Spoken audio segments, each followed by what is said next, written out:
A beautiful morning, 2 kilometers south of Penasillas at the Hotel Villa Seco. I had a wonderful night's sleep, a fantastic meal. As I mentioned yesterday, in the top of this building they have basically an albergue, which is all very modern, very comfortable. And I'm just having a look to see how clear the mountain is that I have to get over next. There is an alternative route. If the top is totally blocked by cloud, there's an alternative route that goes around. This is Toby, the hotel dog, very friendly. If you go near him, he lies on his back to have his tummy rubbed. Oh, it's chilly this morning and a bit windy, so I'll speak up. 7 degrees, but a beautiful day. I just had to stop and put my jacket on.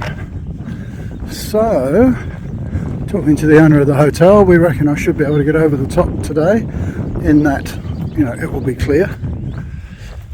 It's always interesting to look at mountains like this and think, okay, so where's the path over it? So just around the corner is the little village of Penasillas. I can see a path up there. That's probably going to take us over the first hill and then up over the next one. But I'm looking forward to getting up there. If it clears a bit, we should have a fantastic view.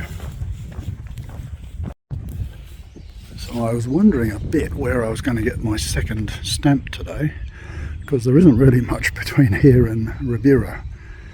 There is this little taberna in Penasillas, but according to the guidebooks, you know, its opening hours are a bit unpredictable, but it was open. 8:30 in the morning it was open. I had a lovely coffee, got a can of Aquarius, and now let's go. So I'm okay for stamps today. I'll just get one at my accommodation tonight. Just looking back over Penasillas,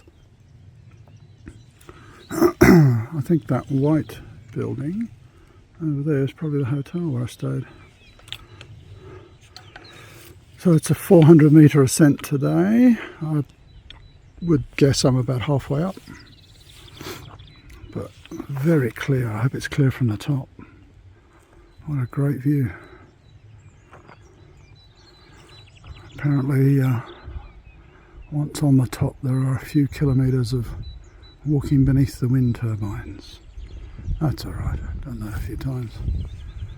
I think the noise of them irritates some people. Amazing just looking at the clouds.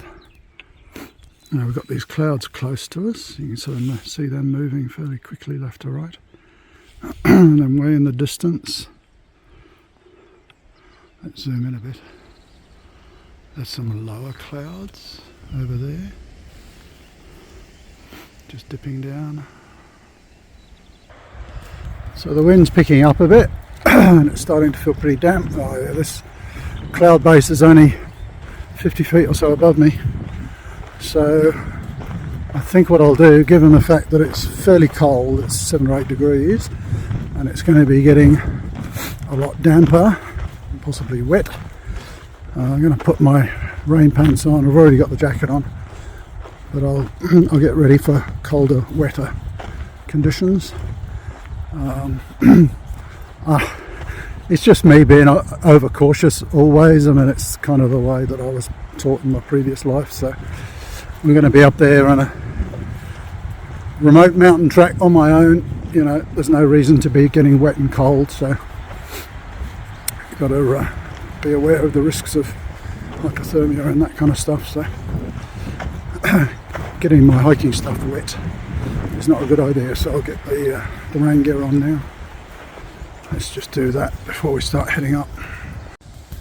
I'm just going to stop here to pull all my rain gear on, and look, there's a great little picnic area. Now I wonder if this fountain tells us if it's potable water or not. So last time I walked the Camino Francis, almost all of them said it was drinkable or not, and yet on this one I don't think I've seen any with a sign. Just while I'm getting my rain gear on to head up the final bit of that mountain, I was reminded of a lovely quote, which I think is from Wainwright, the great British hill walker.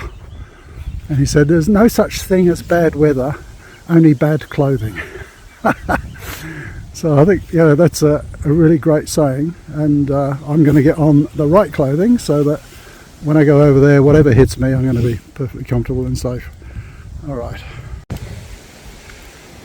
Well, by the time I had my rain gear on, it was pissing down. So that's good timing. So I put the umbrella up as well.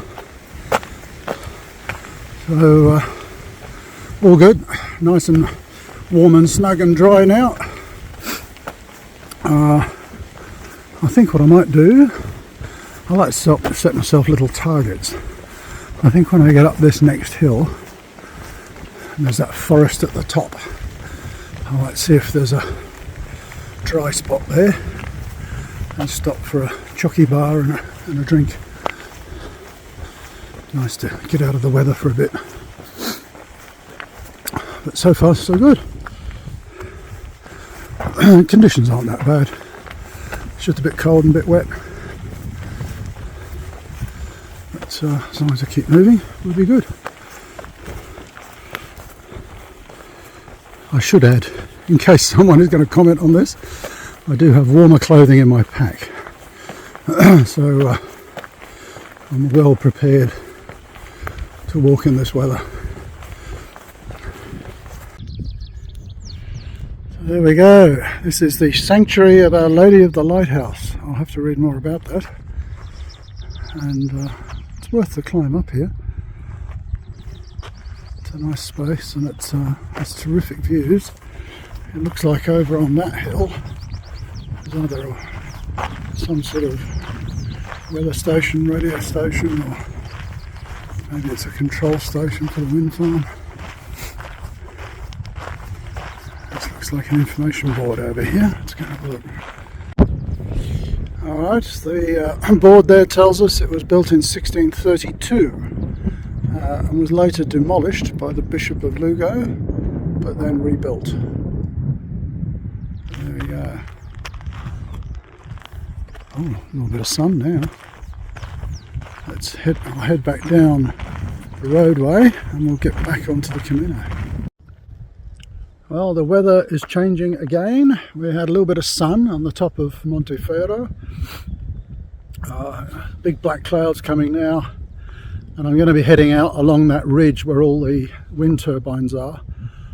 So I suspect that's going to be very exposed to the wind and the weather. So the rain gear is back on. I won't bother using an umbrella, that'll probably just get blown inside out. And let's see how we go. Onwards! Now don't laugh, I think I've just created a new bit of hiking gear. So I'm not wearing my hat at the moment because it's going to start raining and I want to be able to put my hood up. And then it means I have to take the hat off because it's a big floppy hat and try and store it somewhere. Now, when you wear a hood in cold wet weather, it kind of doesn't feel that comfortable, a bit clammy on your head. So check this out.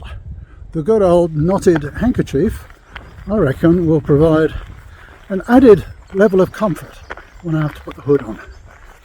And it will just provide a little extra layer of warmth. I think it might catch on? I don't know. Bit of a Monty Python look, isn't it? Okay, two things to report on.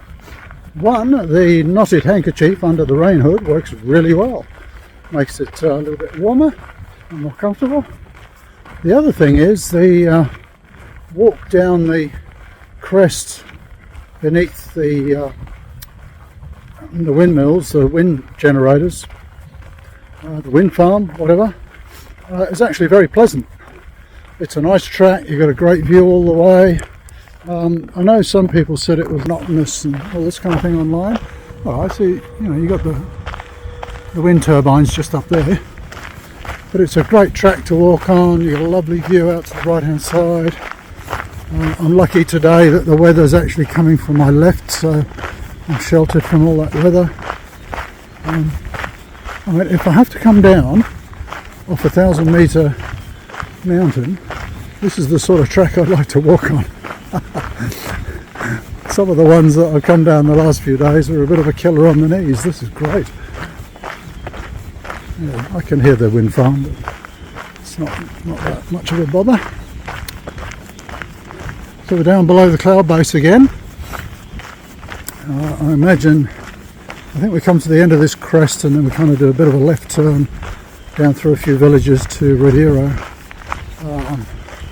I imagine I might be exposed to the weather a bit more there once we come out from behind this sort of windbreak. But it's been a great day so far. Let's get on with it. I'm just going to do a quick video. I probably won't be able to talk, it'll be too windy. But I'm coming out from the shelter of this hillside beneath the wind farm, and as I suspected, you know, about to get the full blast of the wind and rain. Check this out.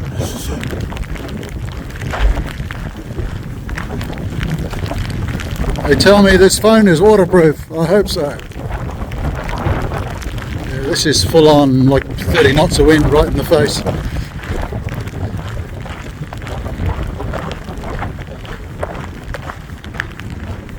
Maybe 20. But we've got another little ridge in front of us there. When we come over that, it's going to be even stronger.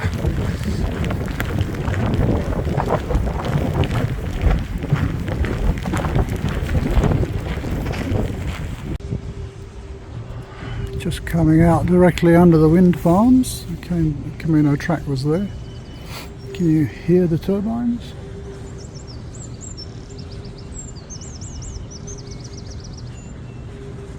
Someone behind me is making more noise. Oh, oh, why not right above me?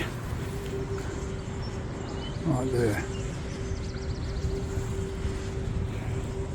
And the Camino goes that way. Let's get on with it. We are finally down out of the hills. Oh, you going to bark at me? No? Okay. Finally down out of the hills. And probably an hour and a bit to go. It's a lovely smell of wood smoke. Who's burning wood? Oh, you're going to have a bark from way over there. It's like 100 metres away. Oh, shush. Not anywhere near your farm. Ah. So, final stretch for the day. So we're finally down. I'm just looking back at the ridge line that I walked along. Monteferro, I presume, is that high bit there. Let's make sure nothing went over here. And came down and then right along this ridge line under the wind generators. So it's a fair old distance, isn't it? No wonder it was an easy walk, it's very gradual. Now let's head into town. Town could be a bit of an overstatement. Let's see what it is. So today I am in Rodeiro on the Invierno and staying in the Hostel Albergue Carpinteiras. So I'm upstairs in a private room. I've come down here to use the laundry in the albergue, and there's no one in the albergue, so I just thought I'd show it to you because I reckon it's pretty cool. So here's the laundry area that I'm going to use. There's a washer and dryer, €4 for each. Get two or three of you together, that'll be worth it. And this is one of the albergue rooms. These look great. They look like brand new mattresses, quilts. Everybody's got a locker, everybody's got a power point and a light. Nice sturdy beds, good steps. That looks really cool. There's 3 of these rooms, only this one's open. And then you've got showers and toilets. I think they're really impressive. They've got individual showers and toilets. How about that? It's like in a hotel. There's 4 of those. And there's a communal area out here with a TV. There's a fridge, there's a microwave. There's a spot there to dry some clothes. I mean, how good is that? I reckon this is really good. I'm very happy with my room upstairs. I forget what I'm paying for it. 29 euros, I think, which is one of the best deals I've had in the last 2 months. I'm not sure what they charge for the Albergue, but I reckon it's pretty good.